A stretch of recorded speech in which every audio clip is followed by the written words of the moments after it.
Señal directa. Dos temas importantes que, bueno, esperemos nos alcance el tiempo para abordarlos, tanto el relacionado con los bloqueos de ayer como la militarización de la Guardia Nacional, y para ello agradecemos el que nos acompañe vía Zoom la maestra Carmen Chinas, profesora e investigadora de la Universidad de Guadalajara. ¿Cómo está? Buenas tardes. Buenas tardes, un gusto participar en su espacio y agradezco mucho la invitación. Bueno, primero su análisis inicial a propósito de este nuevo incidente de inseguridad que nos tocó presenciar en la zona metropolitana de Guadalajara, particularmente en Zapopan y por supuesto en Ixtlahuacán del Río y Cuquío, maestra.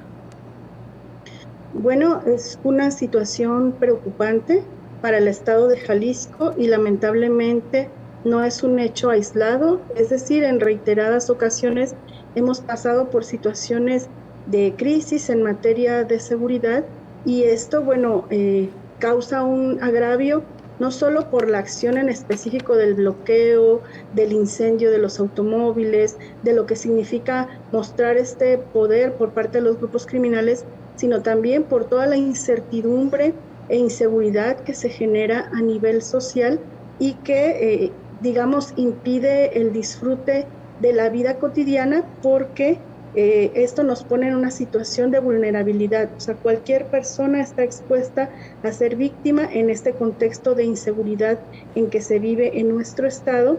Y bueno, es de demandarse una atención inmediata a las autoridades, porque en otros momentos en que se han hecho este tipo de bloqueos, pareciera que no hay un seguimiento, no se detiene a quienes son responsables y no hay una garantía de que esto no vuelva a suceder. Eso es quizá lo más preocupante.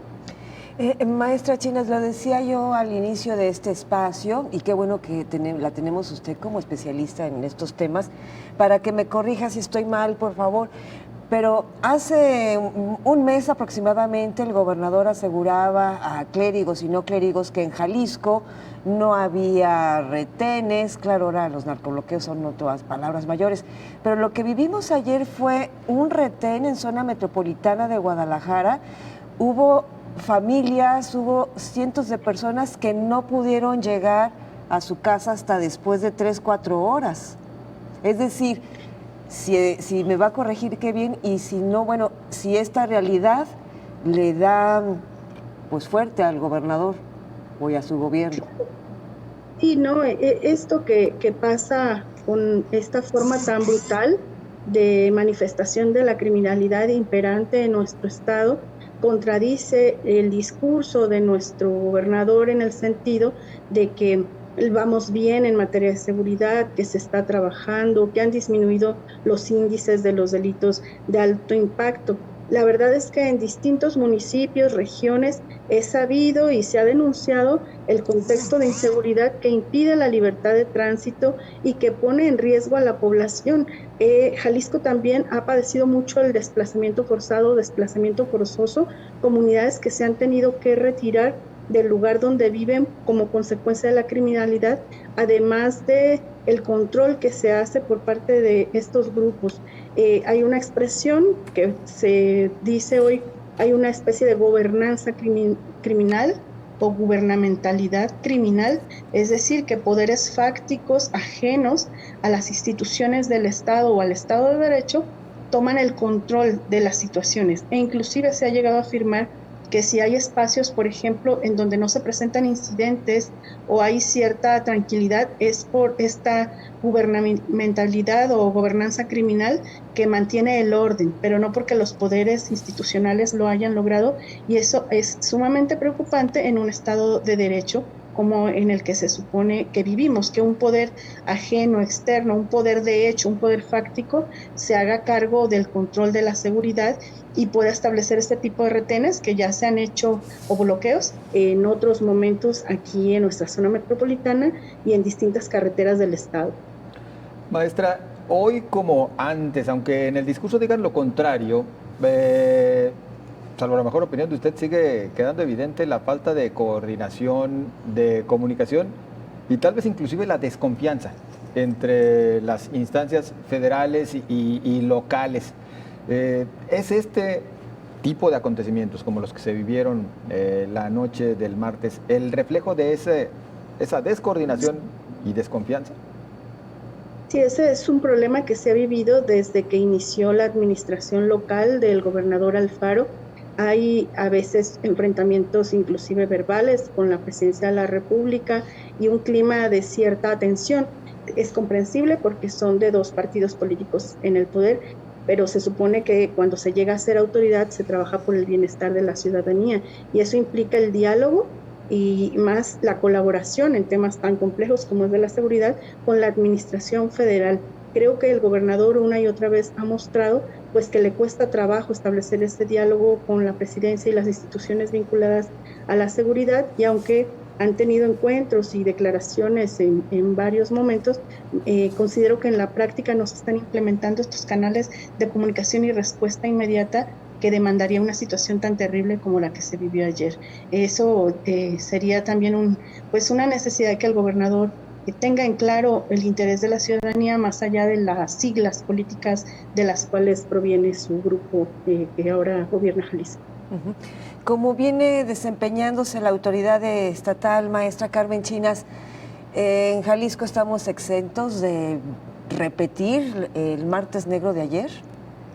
Lamentablemente no, porque ha sido una constante, no desde esta administración, desde el gobierno anterior y gobiernos anteriores en Jalisco hemos tenido índices muy elevados en materia de criminalidad, de crímenes de alto impacto, de desapariciones, de localización de cuerpos en fosas clandestinas. O sea, es un problema que se viene arrastrando y hasta hoy no ha existido una administración que pueda poner un alto o diseñar una estrategia acertada para la prevención y para la atención.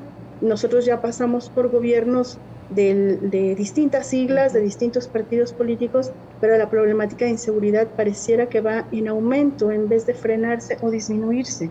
Entonces, yo he expresado en otros momentos que una de las primeras cuestiones que debería hacerse es un diagnóstico integral de lo que sucede en el estado de Jalisco, en las regiones donde están presentes grupos criminales o hay más incidencia de delitos, un análisis de contexto de por qué está sucediendo y cómo impacta también a la ciudadanía y trazar estrategias en donde todas las instituciones colaboren, inclusive pues a nivel de poderes federal, estatal y municipal, pero también es muy importante la voz de las instituciones defensoras de derechos humanos, de la sociedad civil y por supuesto de las universidades y academias que tienen también expertos y expertas en materia de seguridad. Creo que no hemos visto en ningún momento esa voluntad política de escuchar y de construir en consenso y en comunicación una estrategia integral. Y por otro lado están las personas que se han sido víctimas de grupos criminales y del contexto de inseguridad. El tema de la escucha también está ausente. Lo vemos, por ejemplo, con las denuncias que realizan los colectivos y grupos de familias con personas desaparecidas, que no se les está atendiendo, no se les está escuchando, no hay mesas para el diálogo. Entonces, si no hablamos con expertos, si no coordinamos las instituciones y si no escuchamos a las víctimas, es difícil realizar una estrategia integral de respuesta a este tipo de situaciones como la que se vivieron ayer. Entonces, hay que atender de inmediato, pero también hay que trazar como de mediano plazo esto. Exacto. Maestra Carmen Chinas, aunque el reloj ya nos ha pisado de más y prácticamente tenemos que despedirnos, no queremos dejar pasar la oportunidad para que por lo menos nos ofrezca un breve análisis acerca pues, de esta intención del gobierno federal de culminar con la militarización de la Guardia Nacional, al menos en un minutito lo que nos pudiera ofrecer de su análisis. Sí, esa no sería una estrategia deseable. De hecho, cuando finalmente se ponen de acuerdo todos los grupos parlamentarios al inicio o al fin del sexenio de Peña Nieto, inició este sexenio para aprobar la Guardia Nacional, se establece muy claramente la transición de la seguridad hacia carácter civil. Es decir, que tanto instancias internacionales como los propios legisladores locales y el compromiso del gobierno federal ha sido el de reconocer que esta es una cuestión temporal que deriva de la corrupción presente en los cuerpos de seguridad y de policías heredada de gobiernos anteriores, pero que no es lo deseable. Lo deseable es transitar hacia una policía capaz, una policía que actúe de manera correcta, eficaz, eficiente, pero civil. La militarización no es la estrategia idónea para la pacificación del país, ni mucho menos. Estimada maestra Carmen Chinas, como siempre, muchísimas gracias por su generosidad y platicar con nuestra audiencia. Hasta muy pronto. Gracias. Gracias, maestra. Regresamos en 2 minutos porque tenemos muchísima más